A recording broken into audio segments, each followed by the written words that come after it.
Oh, I'm just so excited for everyone to see you. I really am. Oh, this is going to be brilliant. I think I might be well, the poor sods who are listening on the podcast aren't going to have a clue what's going on, so it's probably time for them to just nip over to YouTube. Right, let's kick off.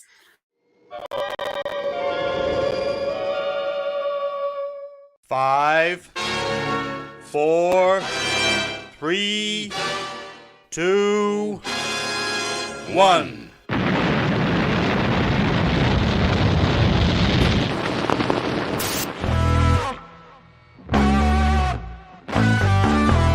Oh, great flick on by Alan Armstrong. Oh, what a beauty! Oh, what a beauty! I waited all my life for that. What a screamer! Oh, well, it's all going swimmingly so far. Hello and welcome to the Scarf Award, the weekly county show catering for the whole spectrum of county fans. Maybe you're confident, maybe you're complacent, maybe you're just plain bewildered. Either way, stay tuned because we've got an hour of county honey to pour into your ear holes and eye holes. The eagle-eyed and eared amongst you may have noticed that the one person who actually holds the shambles together isn't here tonight, so you stuck with me. I've tried to go with Russ, but he was dead set against having me sleeping at the foot of his bed. Well, to be fair, that's exactly the type of nonsense he went on holiday to get away from. So fair play to him. Now, joining me tonight, it's Mr. Jonathan G. Hatter. Yes, it's Jonathan the Geordie Hatter. Hello, mate. I hope you can see me through the fog. This is just tremendous. I might have to tell you the story later on in the show that just occurs to me of the first time I actually saw Stockport County play, which was when I was a Wolverhampton Polytechnic student, and the fog came up to the halfway line, so you couldn't see the other half of the pitch. I'm kind of in that kind of caliber for you tonight in terms of the picture. So I'm sorry, everybody. Technical issues. We've got such a soft spot for nostalgia, though, that it fits right. It fits the theme. You know, even when we mess things up, it works all right.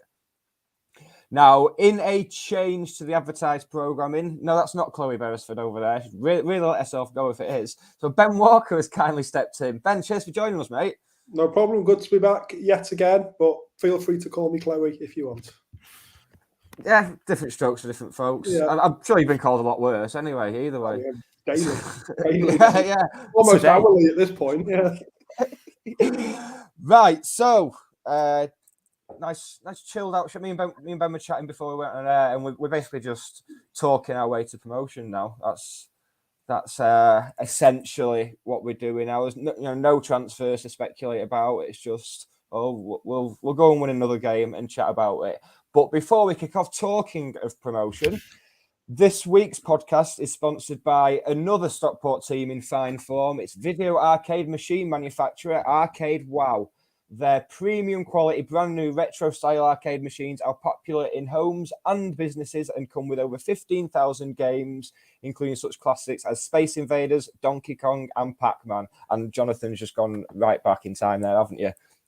You can see all their arcade machines and even where are these arcades? Pac-Man especially. Yeah, it's just what you want, isn't it? Going down and playing on the on the spaces in your lunch hour. Yeah, exactly. I'm back there. I'm back in 1982 right now. With a pocket full of change. You can see all their arcade machines and even arrange a visit to their Stockport showroom at arcadewow.co.uk or see the link that we will pop in the comments and in the description. And as if that wasn't good enough, as part of our collaboration, county fans can get a £50 discount by using code TSBW at the checkout. And if deliveries for the Northwest, you can select collect on your delivery option, and Arcade Wow will deliver and install it for free, saving you a further £99, and we get a little bit of something as well. So visit Stockport's very own arcadewow.co.uk and save £149. That went well. I didn't stumble over that as much as I thought. Sounded almost like you practiced it. Almost. Yeah, I mean, if I had done, imagine what it would have been like. Oh, God, brilliant. Right, what we'll do, we'll play the little transition-y thing that Russ always plays, and then we will get into it. This is the Scarf Bagara War, a Stockport County fan-created podcast, blog, YouTube live show and website. Find us at thescarfbagarawar.co.uk. For county fans, by county fans. Oh, please come back, Russ. I'm on the edge here. Right, Saturday. Who was there? I wasn't. I was relying on the stream with terrible commentators. We actually got someone on who's there this week. Bothered? I was for about 4 minutes after the end of the game.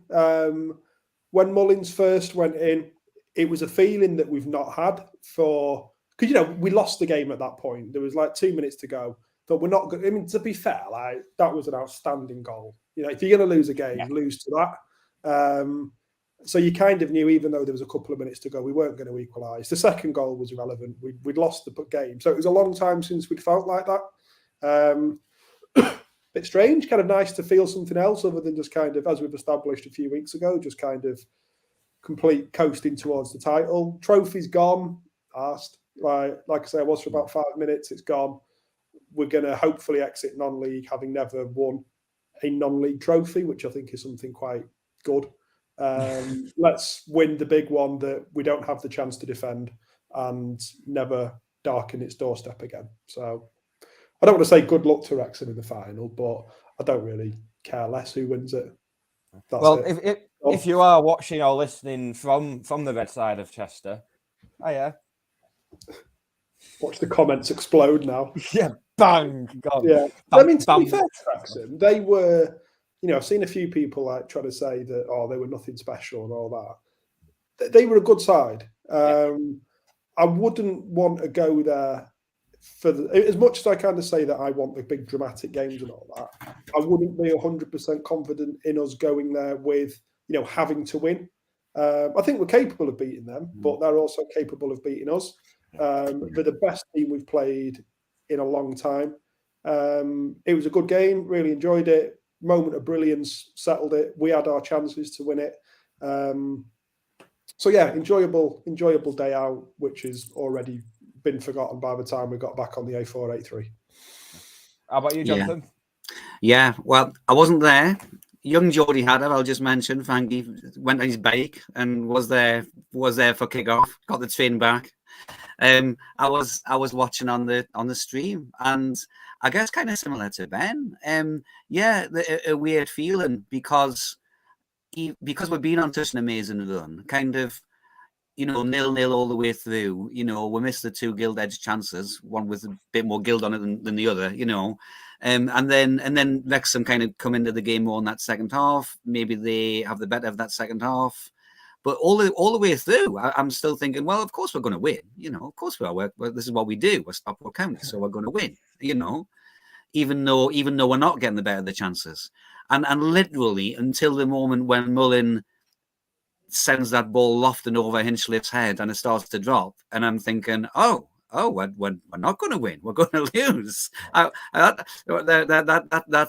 kind of feeling that you'd, like Ben says, that you'd kind of forgotten that it kind of exists, And I think the other thing where I'd kind of, I think I can recognise what Ben said as well is that I think that when teams have the odd times when teams have beaten us so far this season, and I suppose in the Lusk time and the 2 times it's happened maybe under Challoner, it's been more of a little bit kind of, well, we haven't been quite on my game, and the opposition has risen their game, Whereas that was just 2 really good teams, the best 2 teams in this level, clearly, kind of going head to head, kind of slogging it out. And okay, a game like that, Chandler said it, didn't he, in the interview afterwards? He said, well, games between quality teams are settled by moments of quality. Well, that was a moment of quality if there ever was one, right? Because the finish was ridiculous.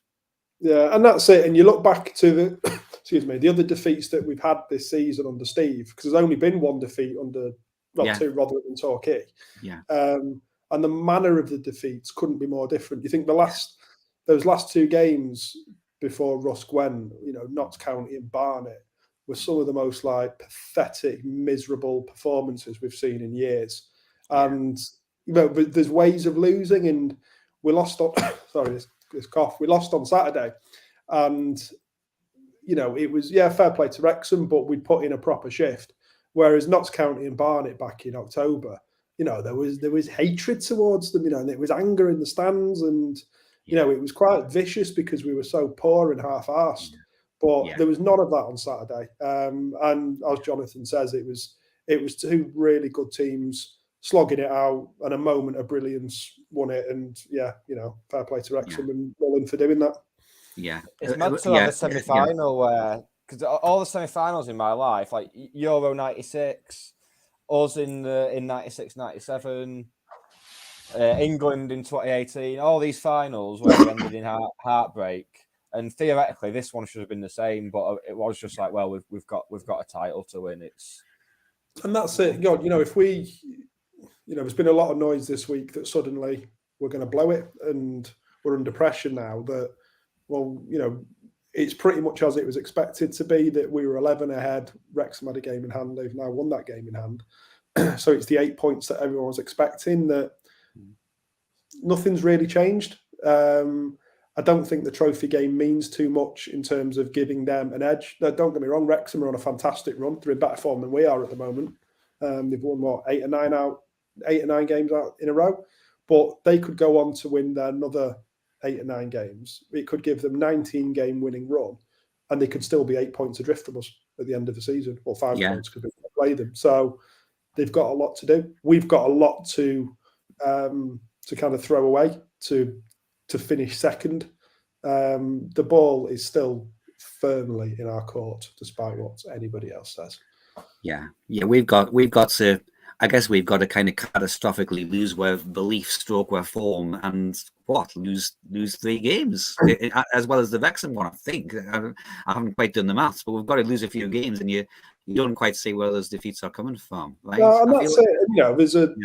I've heard people say that there's no way Wrexham can go and win another 8 or 9 games in a row. I think they can. We've done it pretty much. We've done it twice in the last couple of months. We've won 20 out of 21 or whatever it was. There's no reason why Wrexham can't go and do that as well. But that also needs to coincide with us collapsing. And that's the thing that I can't see happening. I can see Wrexham winning all their games now. Maybe not when they play us.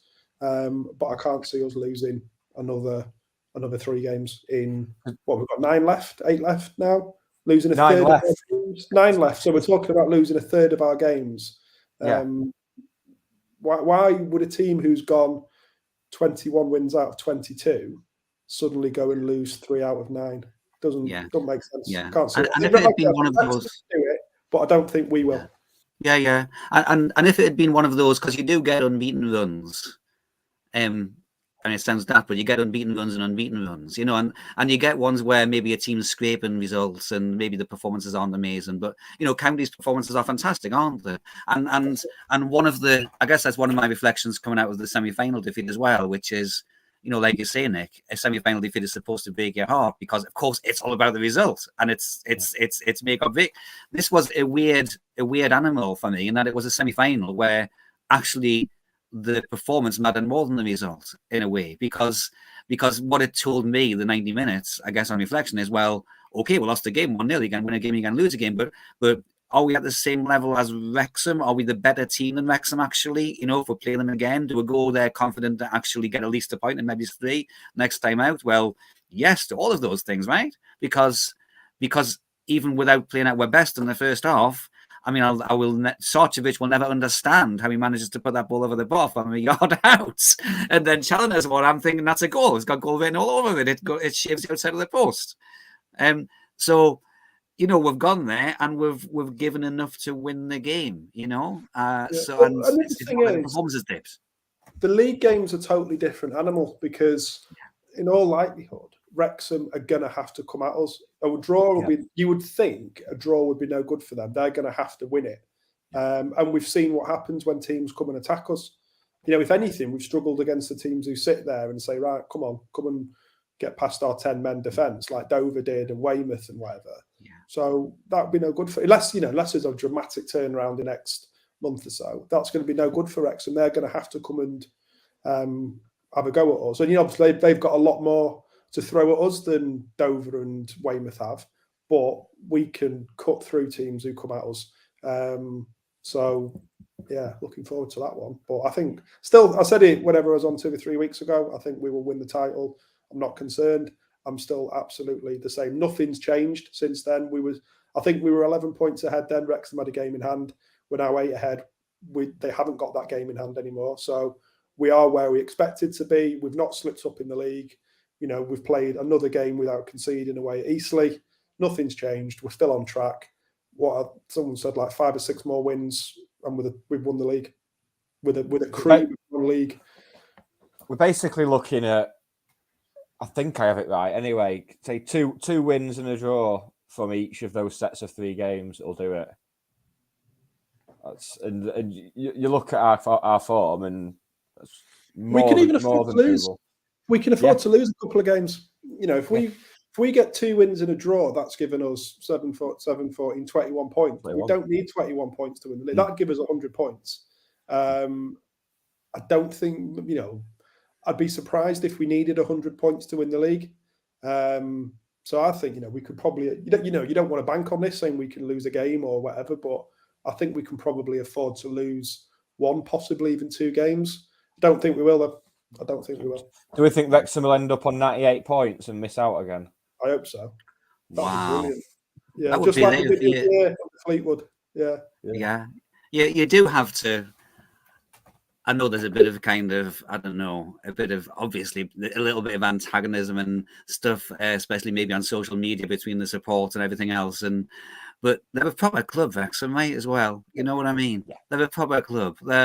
They've got a proper fan base. They've missed out a few times on promotion. So, and that's it. That kind of hoping they finish on 98 points isn't because it's Wrexham. Yeah, just because if it was any club who finished on 98 points for like the second time in a decade and missed out on promotion, it'd be funny. So, if it was Solihull or Bromley, I'd be hoping they did the same. The fact it's Wrexham is relevant. And they are a proper elite club and all that, and they've got the history. And there's people who say they deserve to get back in the Football League. They deserve to get back in the Football League if they finish first or they win the playoffs. Yeah. You don't deserve to get back in the Football League because you've had a hard time. We've had a hard time. We don't deserve to be back there because we were playing bloody Colwyn Bay and Vauxhall Motors. We deserve to be there because we're the best team in the division. If absolutely. Halifax go up or Chesterfield or Bromley or Solihull or wherever, they deserve Chesterfield. Well, come on, let's not get too silly now. And they deserve to go up. It's not a case of who's got the hardest luck story. Yeah. It's just a hard league to get out of, isn't it? And you get, that's why it's such a massive prize, and it'll be such a massive relief as much as anything else when let's say when we do it. I just kind of wish, when we talk about the arithmetic of do we need 6 wins, do we need how many, what can we afford to lose? I wish I could manage to be as, because I'm like that as well, and I wish I could manage to be as kind of in the moment about this as Dave Challoner at least claims to be, because he just keeps saying, well, we'll just take the next game. I know that's what football managers say, but I think I kind of believe it with him. I think that's what he's communicating to the players for sure, mate. Just take the next game. I think he's got to be like that. If he, ultimately he's responsible for the performance of the team, and if he allows the team to get giddy or carried away or think that they've cracked it and we're up, then that's the moment we don't go up. And obviously I don't know, never met the bloke, I don't know him at all, but the impression I get of him is that he's wholly focused on doing the job which he's here to do, which is get us back in the Football League. And we are very close to it. And I'm sure that, he's got one eye on what promotion looks like and what that means for the team and everything. But I would expect he's, there's nothing else in his mind except beating Southend and then beating Grimsby and then beating Solihull. But not even thinking that far ahead. It's just, what do we need to do to beat Southend? And then we worry about Grimsby. Then we worry about Solihull. Yeah. And it's like he's just going to keep sending them out to play with this intensity, isn't he? And not even conceding the goal at the last minute on Saturday was because we were pressing for that winner, weren't we, right till the end? And I guess one thing I would worry about would be us kind of getting tired out with that intensity towards the end of the season. But I guess that because we've strengthened the squad as well, and I guess one thing that came out of Saturday for me, I guess I don't know what you guys think, but I thought especially Cannon, I thought he was like you know, he was a joy to watch, Cannon. I just thought, he was. One of these players who you realize what quality, the levels of quality within football was what I was thinking before. We had Rooney, and Rooney was obviously an upgrade on who we had before. Sarcevic comes in, you're like, oh, he's an upgrade there. There's people now saying this Cannon after 60 minutes. You've got an upgrade there, but you can see why. Because the guy's taking the ball in tight areas. He's ghosting away from people who don't know where he's gone. He's threading passes through. He's making us tick. And we used to have players like Gary Dicker back in 07, 08 and 08, 09 who kind of used to run things for us and were just that class above most of the opposition. He'd only played an hour for us, so let's not get too carried away. But he looked to have that kind of ability and class to just see things which no other players at this level can do. We're even going back to 96, 97 when we used to have Bennett and Marsden. And I don't think any partnership's ever going to top Bennett and Marsden. Everyone, Colin Crosdale and Sarcevic are, outstanding, but Bennett and Marsden were, as good as it's ever going to get for Stockport County. And again, let's not get carried away. He's had one decent game in the FA Trophy for us, but you kind of got that little glimpse that Cannon has that kind of ability to do things and see things and make things happen that nobody else at the club or probably nobody else in the league can do. That's almost where I kind of wish we'd had a midweek game, because that's what's kind of led to this news vacuum where people are starting to get jittery about Wrexham catching and saying, well, they could catch, but if we'd played and won last night, we wouldn't have. Cannon would have got another 60 minutes or so, and he'd be closer to fitness, and also we'd have kept that extra 3 points over Wrexham. So it's kind of people kind of filling the vacuum with their own panic now. But once we get back to winning ways on Saturday, it'll be all right again. That's it. Yeah. That's it. We'll be. Who've Wrexham got on Saturday? Do we know? Wrexham have got, and I think they may well be televised this Saturday. You got Solihull. Remember rightly, they have indeed got Eastleigh at home. Oh, that's 3 points to them, then, isn't it? Yeah. Eastleigh and Bobbins. But I mean, looking at Wrexham's fixtures, you would as you said, you can see them keeping on winning, and looking at the next, they've got it's Eastleigh, Solihull, and Altrincham at home in the next three. Solihull's tough. Just as Solihull is tough for Wrexham, Solihull is tough for us. It's that this is the thing, you kind of get this partisan views from people saying that, I can see Wrexham slipping up against Solihull, but we'll hammer them 5-0. But if it's a tough game for Wrexham, it's a tough game for us. And Solihull are one of the form teams in the division. Hopefully, just to put that to one side, hopefully they'll do us a favour, beat Wrexham, and we can sneak past them. But keeps it exciting, doesn't it? I'll be so happy to never have to play Solihull again. The Solihulls, the Solihulls, it's all these ones who are just perennially in the middle, isn't it? The Solihulls, the Eastleys, the Bromley, all the shots, the Dagenhams, the Walkings, all the W's. I will not miss not knowing which team begin with W we are playing this week and having to look it up on a map. I'll not miss just having to look up on the map and find out where places are. It's been fantastic for my knowledge of English geography, this whole lengthy sojourn in non-league, but I've got it now. I now know where Weymouth is. Thank you. You know what I mean? That'll do me. Am I right in saying we've never beaten Solihull at Edgeley Park? Because we played them in the Conference North, and Kieran O'Hara was when he had that shocker. We lost 4-1 or 4-2. Then we lost to them 4-1 in our first season back in the COVID season. We lost, 1920. We lost 4-1 on Tuesday night, and then we drew 0-0 with them at the reasonably early on last season behind closed doors when we still had Jim. And I can't remember beating them in any other period in the Conference North. I'm sure someone will chip into the comments now and tell me I'm wrong, but it'd be a nice time to put that one to bed. Yeah, we beat them 5-0 away, I think, last season, didn't we? But did we beat them this season as well away? Yeah.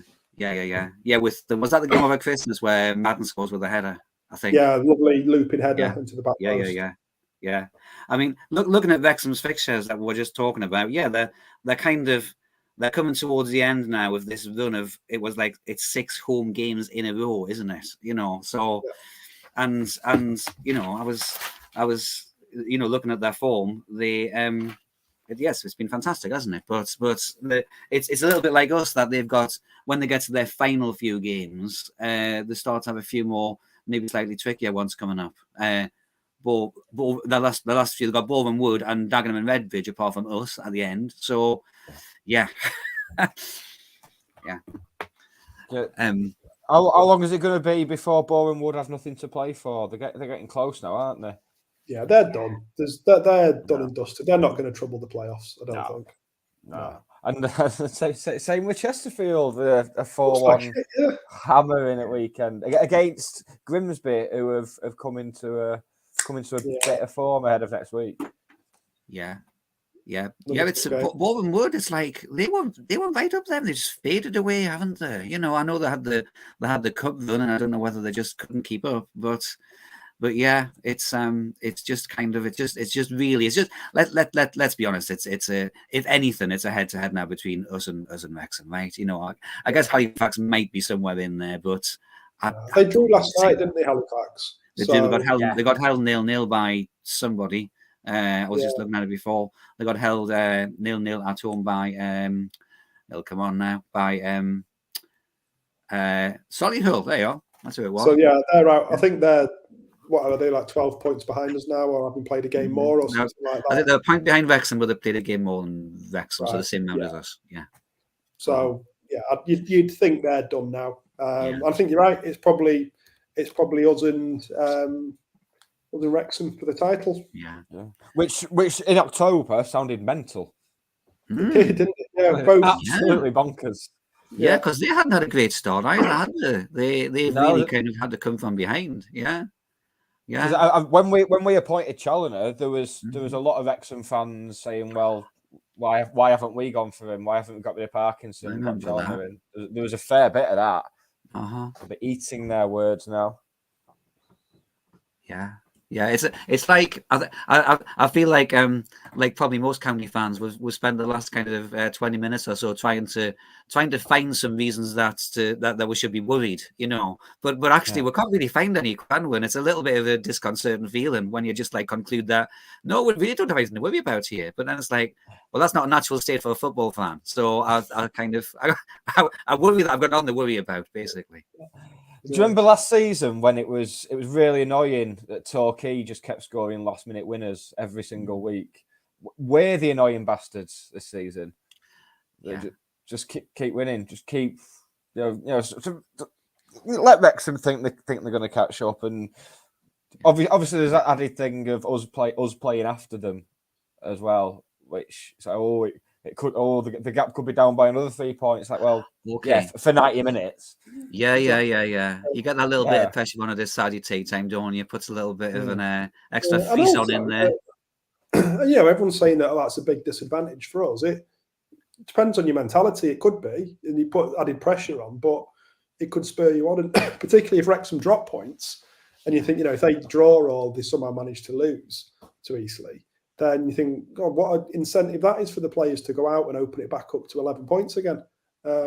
So, we know what we need. We know what we need to do now, but we will really know what we need to do at 5:30 on Saturday. So it doesn't come across as a disadvantage to me. As I say, the ball's in our court. Just keep winning. That's all we've got. That's, it's very simplistic to say that's all we need to do is just win games, but it is there's nothing anyone else can do if we keep winning our games. Yeah, and the crowd need to. We, the crowd, need to just maintain our belief and commitment in that way as well, don't we? As Dave Challoner always says. What was the game only a few weeks ago when we were losing 2-0 at half time, and I happened to come across you in the Cheadle end, Ben, and you said, "Oh, we're going to be fine," and I thought, I wish I had your unswerving confidence, and we came back and won 4-2. That was Wealdstone, wasn't it? We need everybody in the Cheadle end and Ledgley Park to just follow your example in that regard. That's I don't think anybody at the club wants everyone at the Cheadle end to follow my example. Yeah. So let's maybe not do that one. But but no, just the confidence at half time if we're losing, just that. Yeah, we're heading, as I've said before, we're the best team in the division. We are head and shoulders above everyone else. I think Wrexham are beginning to kind of close that gap now, but I honestly can't see or anything else other than us winning the title. And I'm as confident now as I was 2 or 3 weeks ago when I came on after the Kings Lynn game. That nothing's changed in that time. We've played one league game, we've won it without conceding. Yeah. Next one. Let's just keep going. Yeah. So it's a nice place to be when you think about where we were after Barnet or after Notts County. It's a nice place to be, right? Yeah, exactly. And in between Wrexham and next week's game, Paddy Madden, Player of the Month, finally. What a guy! What a man he is. And he was, people have been talking for a while about his engine and how his commitment and work rate and all of that. But just before Wrexham's first on Saturday, there was, I don't know, I can't remember the exact passage of play, but he was involved in the Wrexham half. 10 seconds later, he's run more than half a length of the pitch and he's winning the ball back down by our corner flag. For a number 9, who's had a very successful career in the game, his desire and work rate and commitment and all of those things, plus his ability to make things happen, that he's got to be out on his own for Player of the Season. Maybe say that maybe Collar's up there with him, but Madden has been phenomenal. I think even when we were poor at the start of the season, I think Madden was the one who was still. So I think that swings it for me. I think Madden should win it just for the fact he's. That's it. Under Steve, he didn't really go backwards like everyone else did. He dragged everyone so far backwards and made us look like we'd never played football before. And it's easy to forget just. It's easy to forget just how bad we were. How pathetic and limp we were in those. Not even those final few games. That pretty much all season. I know we went on a bit of a winning run. We won 3 or 4, but we were so bad. And really good footballers were made to look very, very average. But Madden was still, he wasn't scoring because he was kind of playing as a centre half almost. But he was, the work rate, the energy and the kind of endeavour and drive was there. And Challoner's just, got the best out of him and made him do what Paddy Madden does. And we're getting the rewards for it, aren't we? Yeah, absolutely. I guess I feel like you say, he was playing a centre half. Like under us, it was like, because was it Sam Burns said that towards the end, it felt like the players were being left to fend for themselves. And I think that players reacted in different ways. Some of them went into their shell a little bit, maybe. Some of them, I don't know, kind of played some kind of football by numbers that they were being asked to play. I think Madden just, he decided to take games by the scruff of the neck, quite literally, didn't he? Yeah. And it did detract from his kind of effectiveness in some ways, because he couldn't be the centre forward as well at the same time. Whereas now, I guess he's still doing that. He's still doing that running and chasing off the ball, but he's doing it as a centre forward, closing them down as that kind of front line. And I think it's deceptively quick, Paddy Madden. When you kind of look closely at him, how players this. I don't know whether this sounds right, but I sometimes wonder whether because he's bald, people don't expect that he's like an old guy and he's not going to be able to run that fast and just close them down. Do you know what I mean? Yeah. That occurred to me the other day. It's like there must be something in the back of the mind of the footballer that thinks, there's just some old bald guy chasing us, and it's like, oh my God, he's quick. And he's got the ball off us. He's been off with it, So he's got this secret armor. So I think he's deceptively quick, and I think he's a great hard worker, and I think his awareness and the way that he reads the game on and off the ball, all of that stuff, and the way that he just has never dropped his head's never dropped, hasn't it, the whole way through? Yeah. And I think you're dead right. What was said there about the players were left to fend for themselves.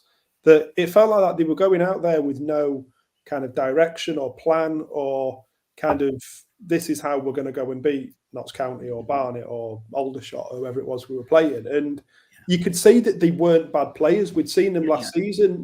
They'd shown some glimpses of quality, but Yeah, and you want to know the players got a lot of stick, in particularly at Halifax. It got really quite angry and heated, and the players kind of were on the front line of that. But it's almost like leaving a puppy to fend for itself, because they were so kind of rudderless because there was no direction coming from above. Yeah. And you've seen that with Challoner coming in and giving them that structure and telling them how to play and all of that how good they are. Just how good they are. And, it's not like, Ryan Johnson came in. I know we've brought these 3 lads in a couple of weeks ago, but that's pretty much it. It's not like we've gone out and transformed the squad in January. It's more or less the same body of players we've had all season. Rooney's left, Ethan Ross has gone, and there's been a few changes like that. But Challoner's just got them absolutely purring, hasn't he? Yeah. Turns out it's a really good idea for a football team to have a football coach, doesn't it? Like... Who'd have thought it? Who'd have thought it? He'll never catch on. Never catch on. Yeah, that's it's basically been it's just come along and kind of unlocked the quality. Well, we mentioned quality. Pleased to remind you that this week's podcast is sponsored by Arcade Wow, Stockport's very own manufacturer of premium quality retro style video arcade machines for the home or business. They come with over 15,000 games, including classics such as Street Fighter, Space Invaders, and Mortal Kombat Fatality. You can see all of their arcade machines and even arrange a visit to the Stockport showroom at arcadewow.co.uk or see the link in the comments, and it will be added to the description after the show as well. So contact Arcade Wow for details of your £149 discount courtesy of us at the Scarf Bagara War. And as an added bonus, me and Russ are going to go down there in a few weeks. So if you want to see me and Russ being dreadful at retro video games, then subscribe to the YouTube. Don't subscribe just for that. Subscribe for the show as well. But that's like an added bonus. We're going to take 2 cameras with us. Not just 1, 2. 2 cameras. Showing off now.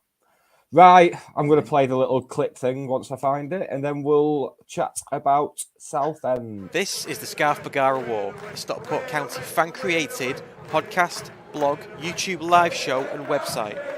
Find us at thescarfbagarawar.com. Well, it worked fine before. I don't know. See, I didn't even do anything different to what Russ does there, and I think he's logged in somewhere, and I think he's by the pool in Benidorm, logged in and pissing around with me. Right. I didn't do anything different to me camera than I normally do. So it's either Gremlins or Russ, or I'll blame Russ as well if that's okay. Yeah. For my fuzziness of my screen. Yeah. Ben, have your bins been collected this week? Do you want to blame Russ? No, they have, but I don't live in Stockport, do I? I'm in Leafy Trafford. So, that's it. Yeah. Our bins always get collected in Leafy Trafford. Well, yeah, I'm in gangstery Moss Side. So my bins will either get nicked or taken. Either way, there's no bin there. Either way. Yeah, either way, I've not got a bin when I get home on Friday. Right, on to Southend on Saturday. Extra 2 hours drinking time.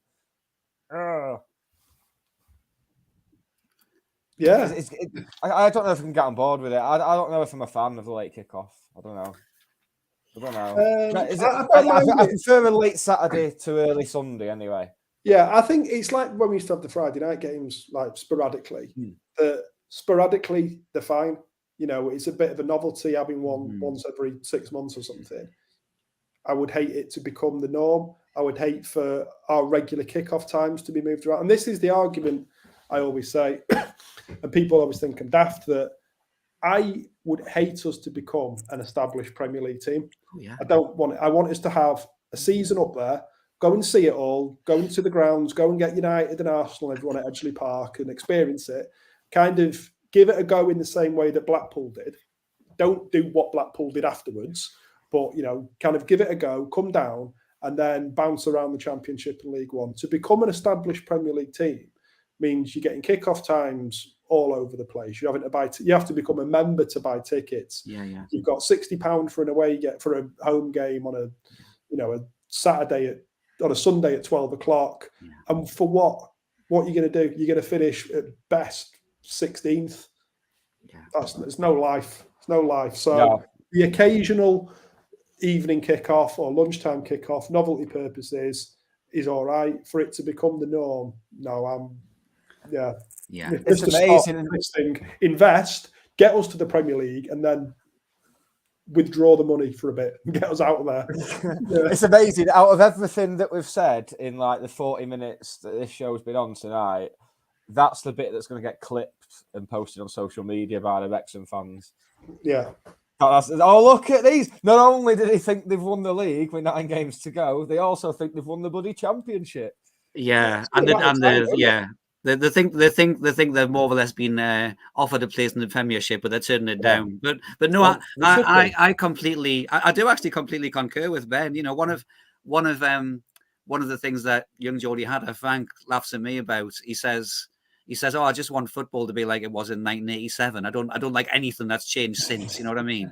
And to a certain extent, he's right. You know, okay, I don't want to go back to the kind of outright racism on the terraces and the constant threat of mutilation through hooliganism. You know, I don't want to go back to all that.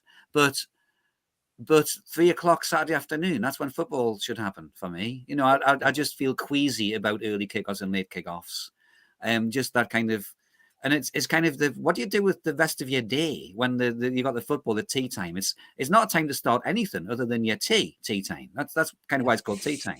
So I don't like it, and I always suspect.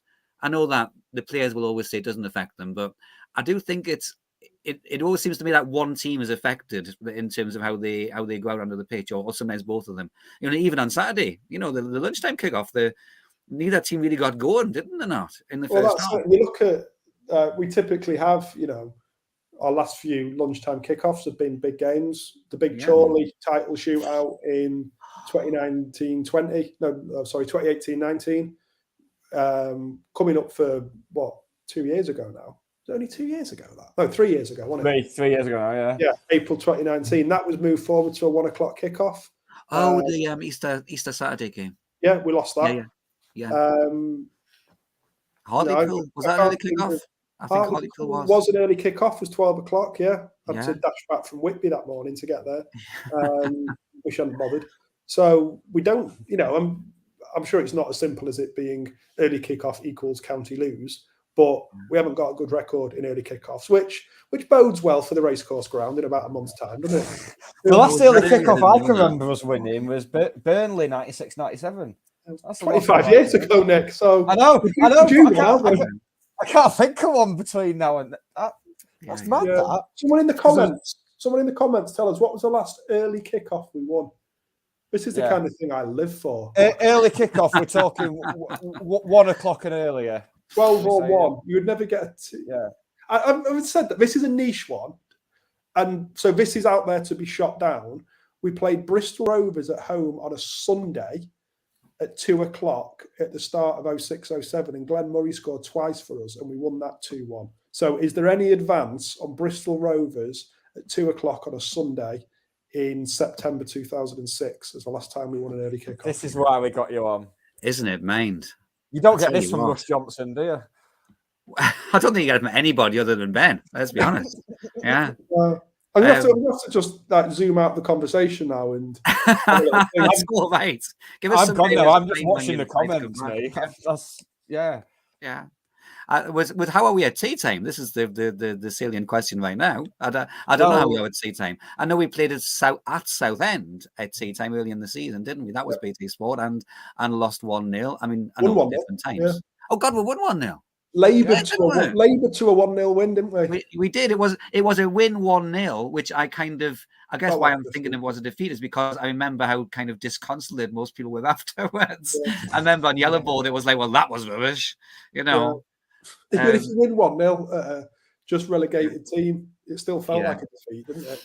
Yeah, and they kind of, I guess we're talking about Southend now and looking forward to it. I think what I remember is that we got the lead early-ish, but then they kind of battered us they were on top of the game, weren't they? We were hanging on. I think Ben made a few saves. There were scrambles in the box. Yeah, it went quickly. Came on and then promptly went off again, didn't they? That's right. After about 8 minutes or something with his hamstring, and then he was out for months. That's right. But they've got. That's why Steve lost his job. That According to just that. McGee, About- according to yeah, Mark but McGee, roughly- I'm trying not to follow the ongoing kind of what would you call it? Kind of rewriting of history from north of the border. I mean, to be fair to him, we don't hear from Russ, but McGee a few times has kind of come out and implied or said that they were just so unlucky with. Yeah, okay, Quigley was injured, fair enough, but it wasn't just that.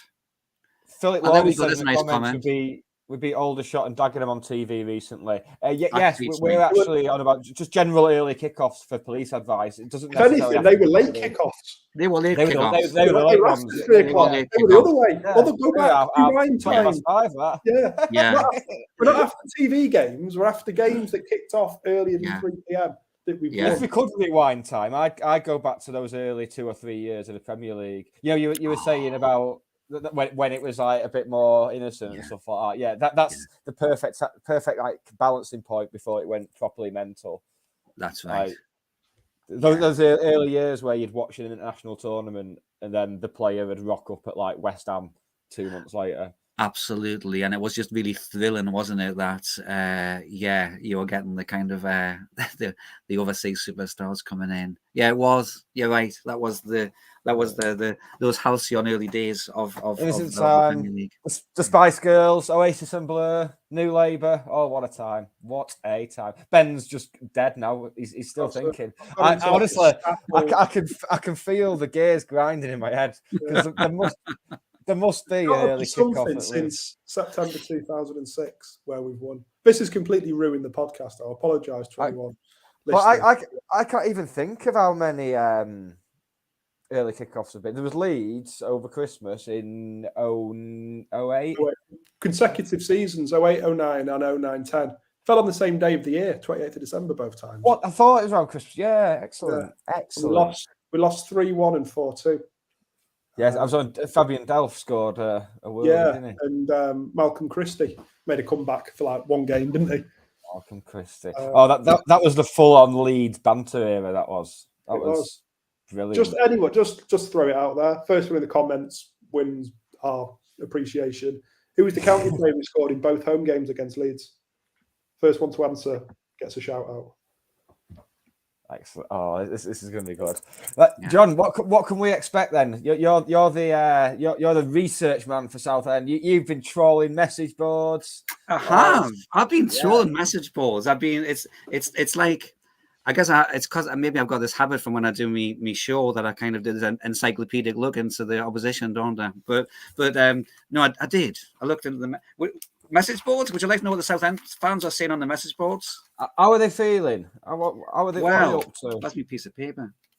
Well, you wait. Ryan Moore says County versus Southend, 26th of March 2011, 1 p.m. kickoff, 2-1 win. If that's correct, Ryan Moore, that is top knowledge. Top knowledge. It's what we call top knowledge, isn't it? Does he win our appreciation, guys? Like Ben just promised him. I would have thought so. If it's right, I can't. I don't sound to think whether it's right. It's I lived in London at the time, so I kind of missed the back end of that relegation season. So I don't know is the short answer. But maybe we need some. But what I can add is that I think Ian McLaughlin played in goal for us that game. Oh, right. Other than that,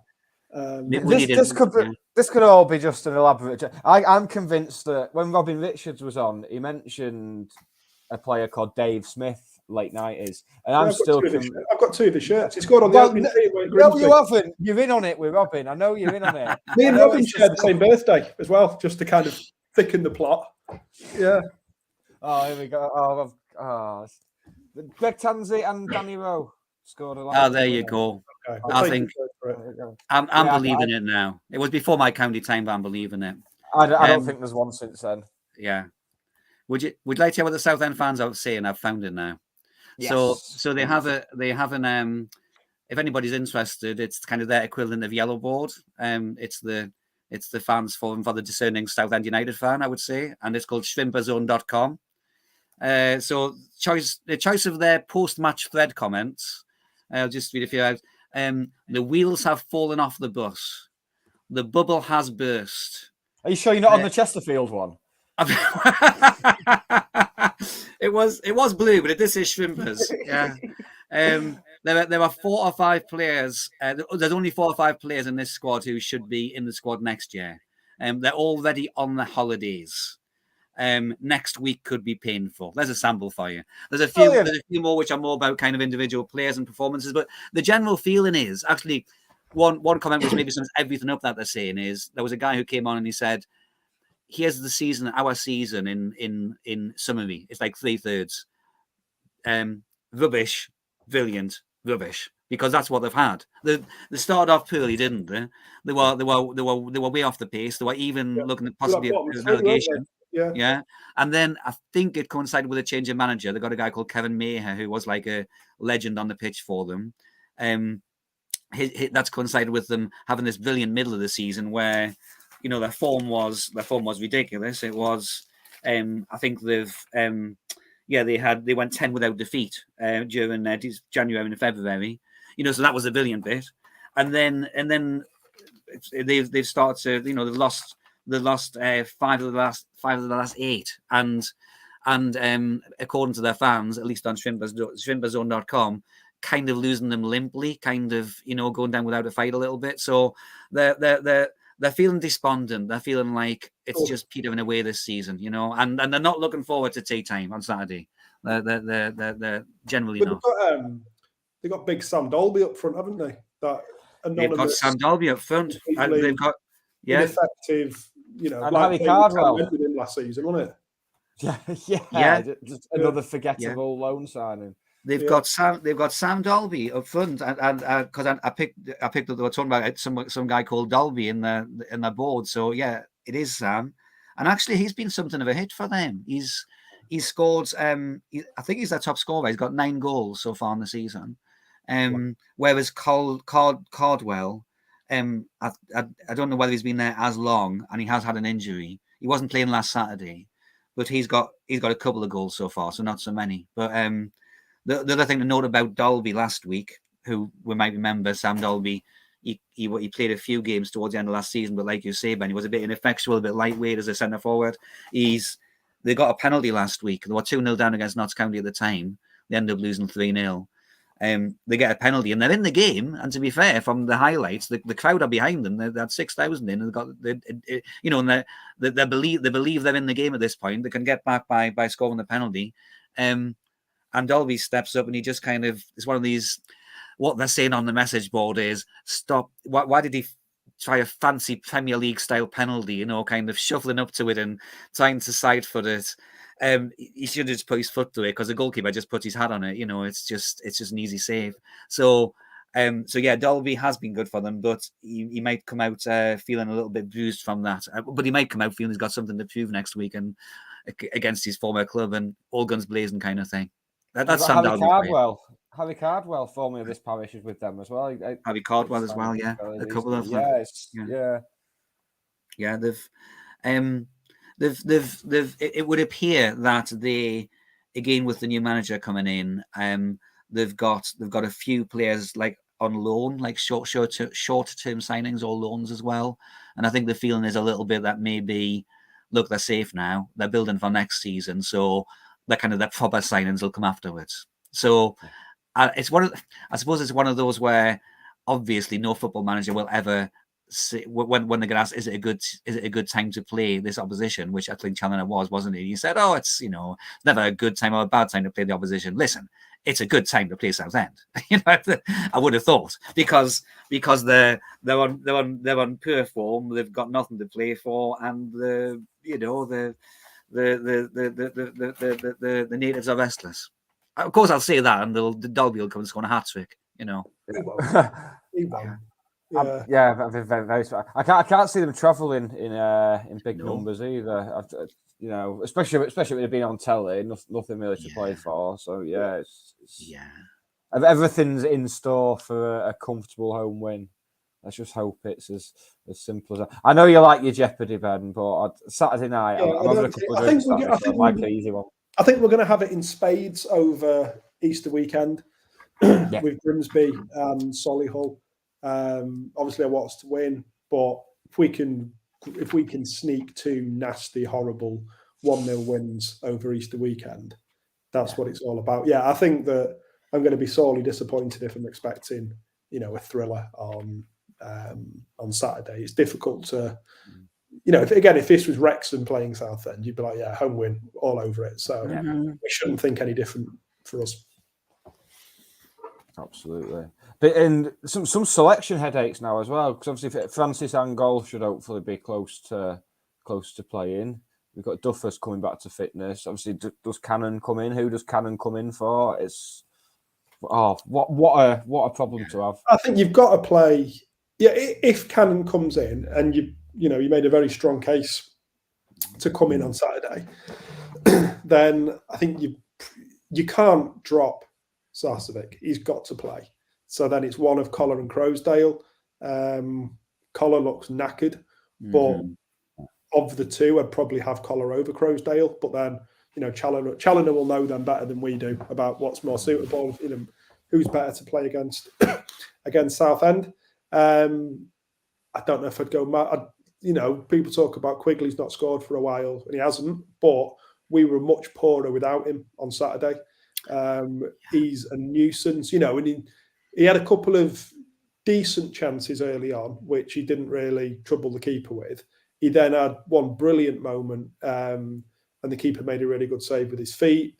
He created the chance for Sarcevic, being a nuisance, and his general, I said it the other week, his general kind of shithousery in a good way, where he puts himself about, he winds people up. He must be horrible to play against. And then you've got Madden, tearing around, doing everything that Paddy Madden does as well. They are a proper handful, and we're a much worse team without Quigley. And in the same way that, for large parts of last season, we were a much worse team without Richie Bennett, and he didn't really weigh in with any goals. And Bennett should have scored more than he did. I think Quigley's a better finisher than Bennett was, but we need him in the team, I think. And I think when Jennings came in, we lost that kind of presence that Quigley offers. So for me, Quigley absolutely starts, unless Duffus has done something incredible in training, which we haven't seen. Yeah, I did, like you say, Jennings did nothing wrong when he came on, and I thought the chance that gets saved by the goalkeeper's legs, he does nothing wrong, But I guess my reflection on all of that around Quigley is that it's kind of that's one of the things which maybe tells football managers apart from mere football fans like us. I mean, I know you've just said given the kind of reason why he should be in the team, but as a fan, sometimes you're like, well, let's take the centre forward out because he's missing chances, or he's not scoring goals. But actually, it's all those other things that big lumber and centre forward adds. That's just part of the package, isn't it? And I even think back to I know that Quigley is in a different standard and playing in a different league than a guy like, say, Niall Bell. You know what I mean? But I thought that, there's a reason why Jim picked Niall Bell every week. He wasn't there for the goals. He was there for that presence, and the ball's coming off him and people are running off him. So, and that's it. We're not, there seems to be this expectation that we're going to have two strikers like Shearer and Sutton back in the 90s, and they're both banging 25 a season. And no team has that. And Liverpool maybe have that, but they're arguably the best club team in the world.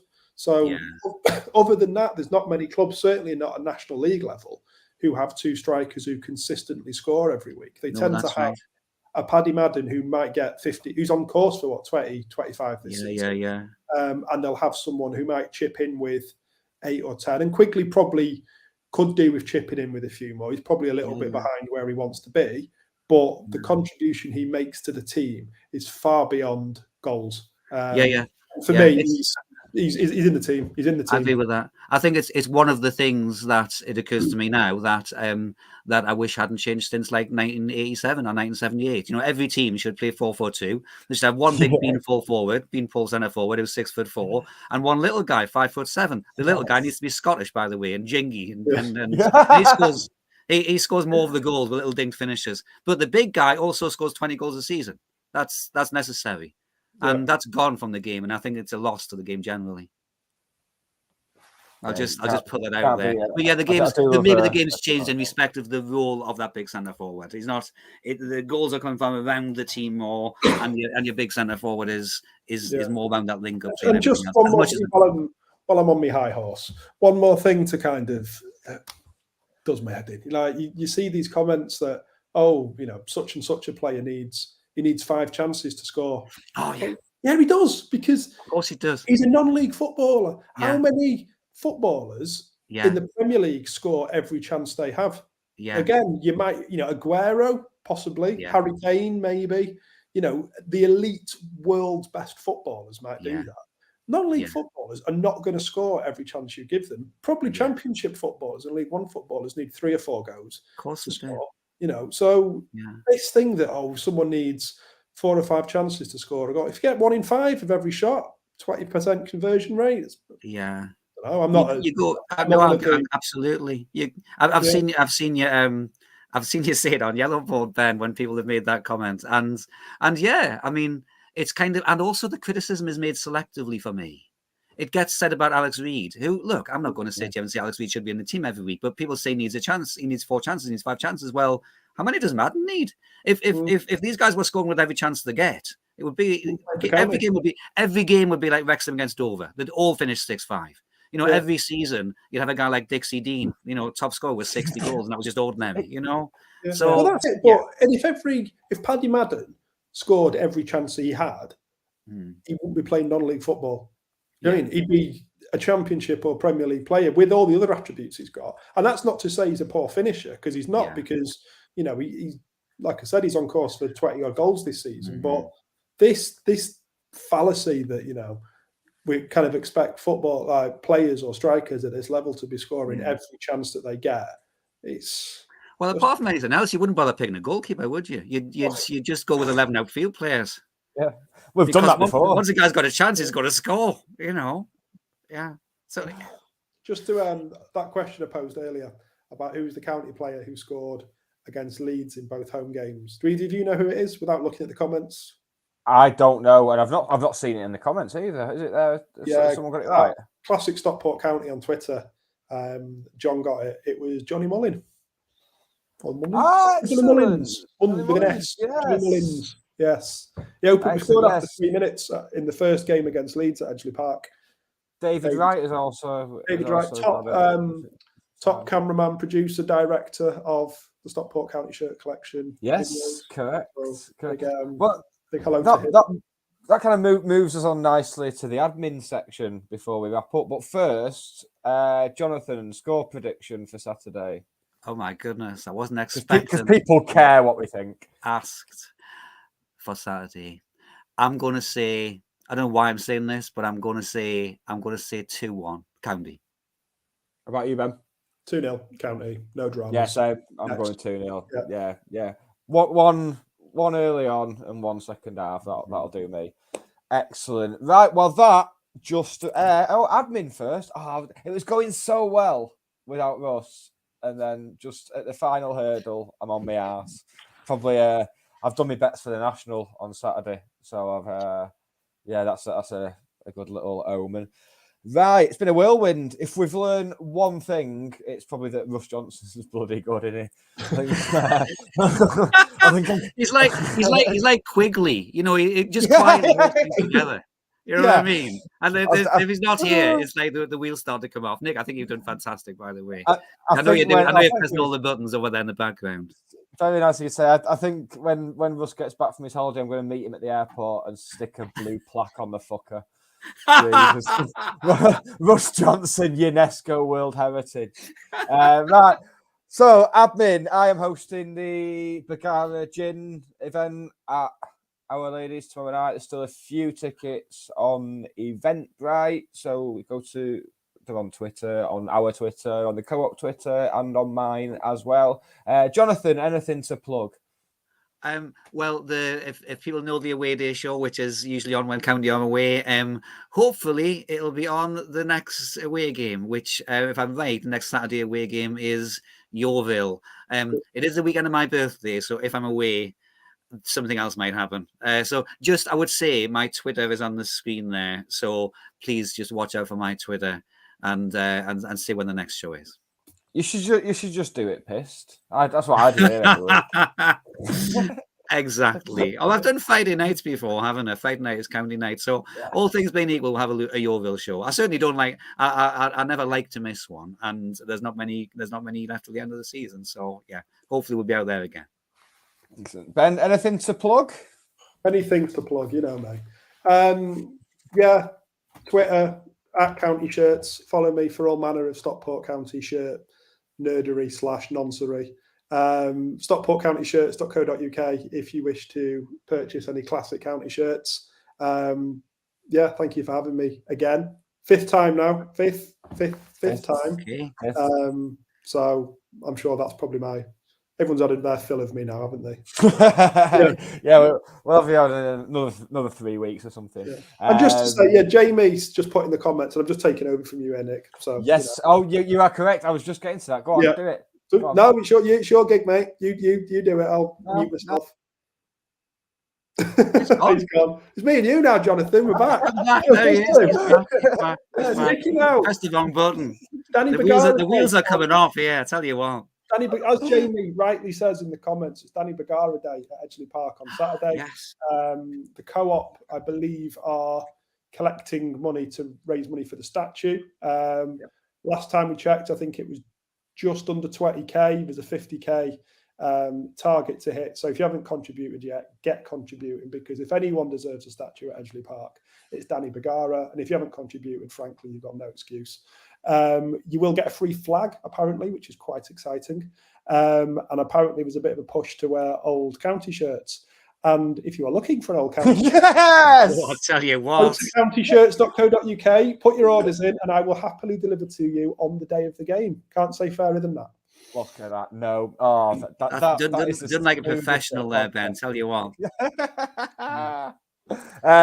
For the people asking, this week's LP is Unknown Pleasures by Joy Division. No words needed. Thank you everyone who's commented. I'm sorry we didn't get through as many of your comments, but there were a lot tonight. Awesome stuff. Jonathan, thank you. Ben, thank you for having me. Thank you very much. I'm honoured to have been here. Well, co-hosting, but I think we've try-hosted today. I feel like it's been a collaborative effort. Yeah. Yeah. God, come back soon, Russ, please. Right, this will be available as a podcast. I might do it straight after this while I'm having my tea. Thank you for watching. Don't forget to subscribe and all that. I don't even know what Russ says here, because normally when Russ does all this, I'm thinking about what I'm having for my tea. So we could do. He definitely says thank you. He definitely says remember to subscribe. All of those things. Yeah. All those things. Yeah, just do all the stuff that when you see something you like on the internet, do all the stuff you'd normally do. Subscribe, bookmark it, write it in an underpass in like spray paint, shout it at a stranger on the bus, do whatever. We will see you next week at 7, hopefully after another 3 points. Cheers all.